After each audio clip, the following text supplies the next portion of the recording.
Greg Williams 3, and you buzzing with Buzz. Okay, Greg, because we supposed to been getting up for a while, but life been lifing. Okay. What made you get into the genre of music that you do? I wanted to be different. I don't like to be in the same boat as other people. And I wanted to bring a positive outlook to the music scene, especially with our people, and bring us closer together somehow. And I knew by choosing that genre, I can do that because it don't have no stipulations or boundaries of what I can talk about and what I can't talk about. You're like the only person that's doing that right now. So when you go to like open mics or anything, do you feel like there's any pressure or you just go in and rock out? I mean, it's always pressure because you never know on who's in the crowd or how the feedback might be. But at the end of the day, you got to go to perform. So I'm gonna do my thing. How long have you been into music? Music itself since I was 15, so about a decade. What moment in your life did you decide that you wanted to become an artist? Full-fledged, it was after I left the military 2 years ago, or a year and a half ago at this point. What did you do while you was in the military? I was 88 Mike. Okay. I'm an 88 Mike myself. What direction are you headed with your music?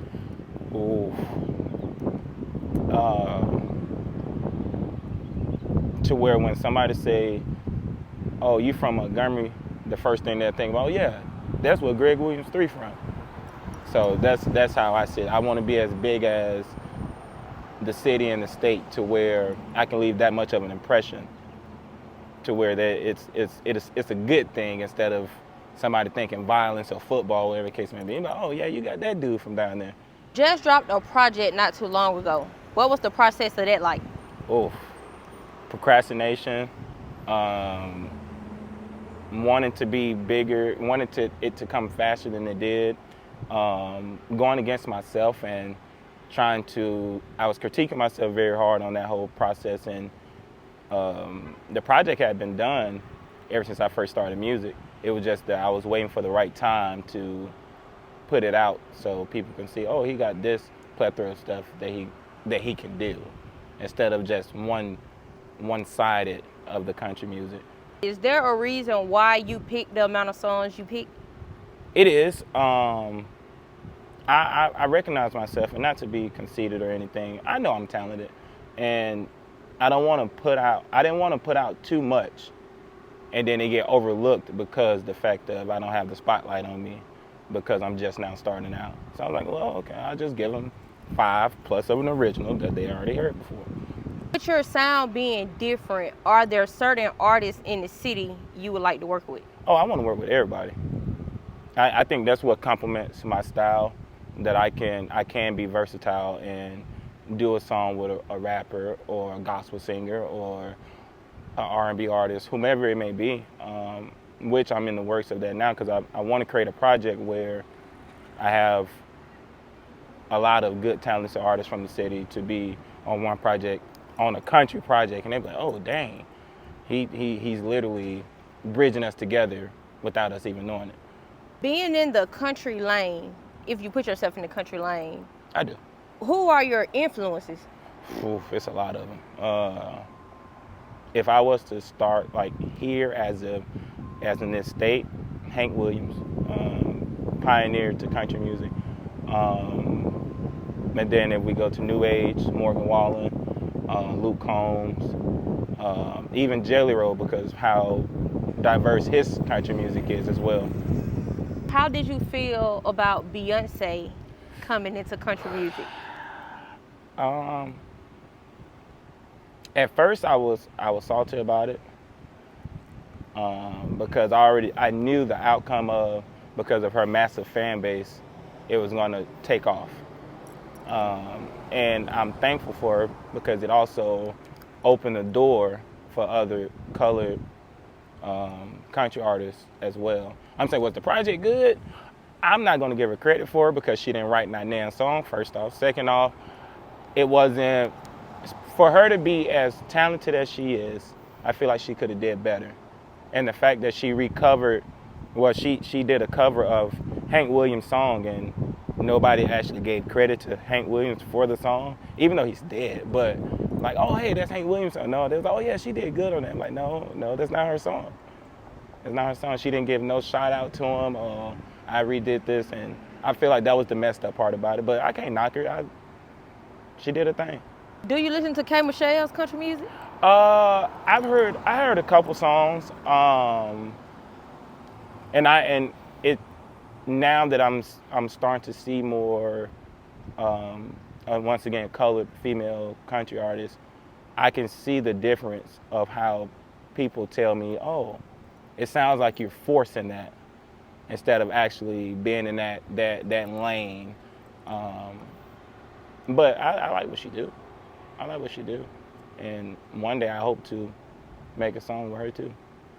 Okay, because that was going to lead up to my next question. Is there anybody that you feel you would like to collab with that's already up there?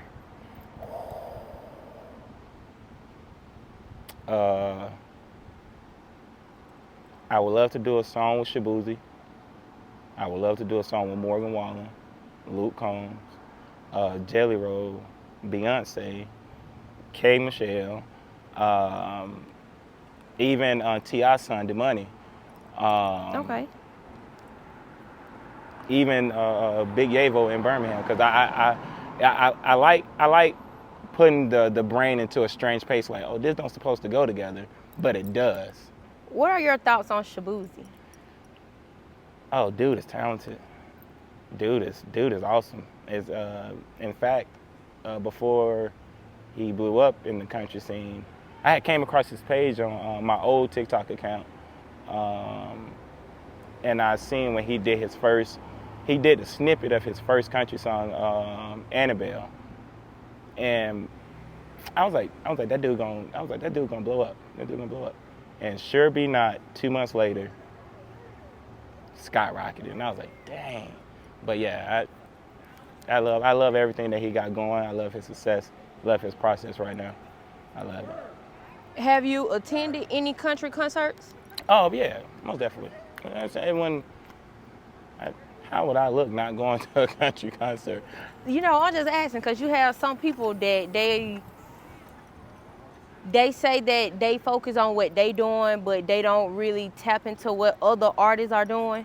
I feel like it's always great to learn from other artists. That's how I am. I learn from other people.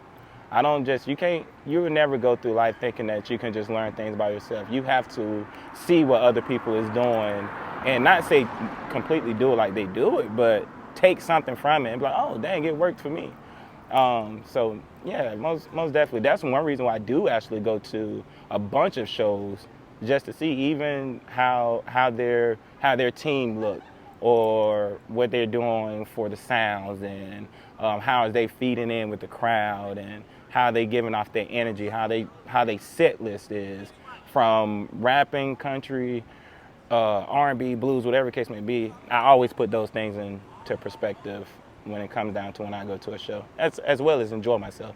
I asked that question because I was trying to see, with you being an artist, when you're in the crowd, are you looking to see like what you like, what you don't like, what you want to take to incorporate in your performance when you're on the stage? Most definitely. Like I always have a big fascination of the stuff with the fires. Okay. When the fires be shooting up and stuff, or when they hit like a drum solo and the song about to go off, and they do the final snaps, and then it goes up, I'm like, that's cool. That's cool right there. But what I would also take as well, what I would never do is make it seem like I'm bigger than my fans, because I know my fans is what makes me.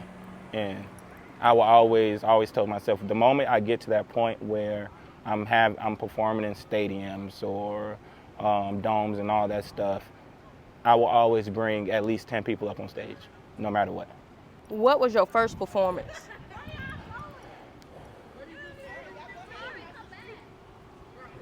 With country music? Yeah. Oh.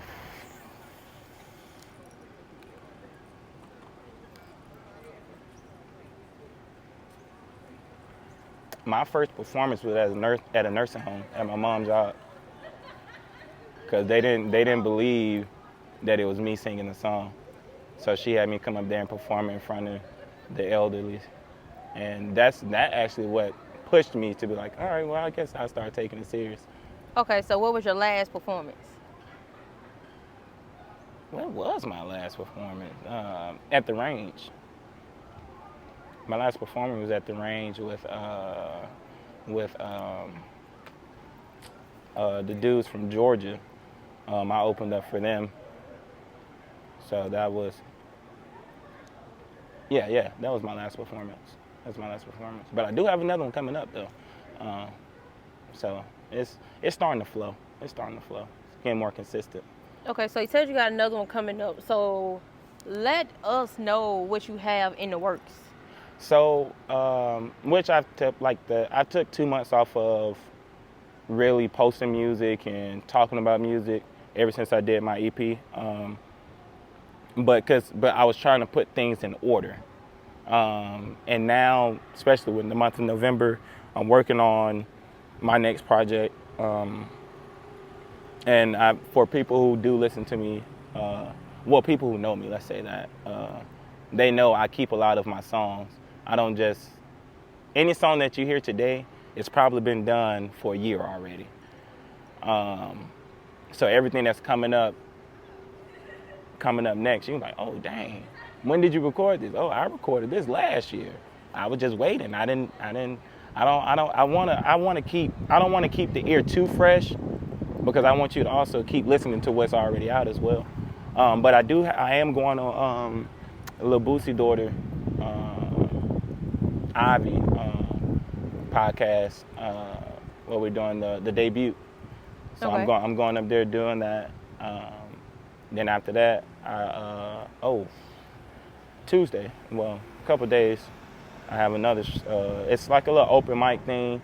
I like going to open mics, even though I know I sometimes tell myself, well, I'm above that stage now, but I'm never too above it. Like no matter the crowd, if it's a new ear, I want to sing to it. Being from Montgomery, and they always say that Montgomery is known for either trap music or twerk music. Do you ever feel like you would incorporate that? Because see, I feel like I could probably hear you and Hitmaker Q And country twerk song. Before he did his last country song, I offered him. We talked about it to do a little mashup of that, and I actually do, because you can't. That's why I do the music I do in the first place. I say that. That's why a lot of my country songs have the 808s in it, so it can relate to the people that's here. Like, oh man, I can be riding around and my speaker's going crazy. So I do incorporate that, but I do want to hear myself with Hitmaker Q, Lady K, even Set Dollar and everybody else Wu saying. I can go on and on and on, because I smile when I think about how great the song will be, especially because of the fact that I admire their craft, but I know how hard I push myself as well to not put out no BS, to where I'm gonna give you something where you can be like, oh yeah, this is different. Because my favorite country song is Honky Tonk Badunkadonk. So that's so that's why I asked that question. Honky Tonk Badunkadonk. Yeah. Yeah, so that's why I was like, you know what? I think that's the hard part about being a country artist. You have to dumb down a lot of your lyrics. You can't be too metaphoric in your songs, and that's why I live by saying I'd rather tell a story, and I give rhyme-like schemes, but most times it just falls into place where I'm just telling a story. But like songs like that, the Honky Tonk, yeah, that I was like, that's clever. Like I go back and listen to it. It make you feel good. Right. That's definitely one of them gems. That's a gem. For anyone who is looking to get into the country lane, do you have any advice for them? Get in tune with yourself. Don't be afraid to express your emotions, because country music itself it's a topic of feelings. It's a genre of feelings. Let's say that, to where It's like open. It's an open therapy session. You're telling the crowd of what you've been through, how you got through it, how can you confess your love to somebody, good times and all that. And if you don't know how to express yourself in 20 different ways on one topic, first keep trying, keep doing it, because practice made perfect. But nobody's perfect. But go for it. I'm saying, what's the worst that can happen? You never know if people are gonna like it until you do it. So with being a new artist on the scene, how do you feel? Because I know you be seeing it, because I be seeing it. When you're scrolling online and you have all of these artists arguing and complaining back and forth about these music lists in the city. It's all opinionated. I can really care less. Because I know the works that I put in. But as well as I tell people, if they put me on the show and they put somebody who on that list on the show together, I bet the crowd gonna like one person more than the other. So I let my actions speak louder than words. I ain't about to get into a pissing contest with nobody. Nah, fuck that list. Who was you to tell me? Nah, it's only one person that can judge me. So I ain't worried about nobody else on what they think. Because even the music awards that they host in Alabama, and they came out with the list of best country artists from this past year, and probably 10 people messaged me. They was like, why you ain't on the list? I said, you ask them, don't ask me. I don't know. So the things with those music awards, why they asking you why you ain't on the list? You should have been asking them why they ain't vote for you to be on the list. Go tell them. Don't tell me. I can't control that. But I don't know. It's all opinionated. But I like the fire that it gives, because then when you get like your real supporters, like, oh no, we got this person who made good music too. They shouldn't be left out, oh man, and then you start actually seeing the truth. You start seeing the truth. Like some people are so wrapped up in their own head, like just because they do music, they think their music is good. No. You have to have a message of some kind too. Even if you're doing rap music, you have to have some type of message. Even if it's about killing or drugs, but if you just being basic on that topic, nobody want to listen to that. Where can the people find you? Oh man, like I tell everybody, you go on Google, search Greg Williams 3. You're gonna see everything. That's my YouTube, my Facebook, my Instagram, my TikTok. All the streaming platforms, the articles, you're gonna see everything when you put in Greg Williams 3. You might catch a couple strands of 2 or 3 other people. It's a basketball person, they got the same name as me, and a football coach, and so I look at that stuff too. But no, it's everything.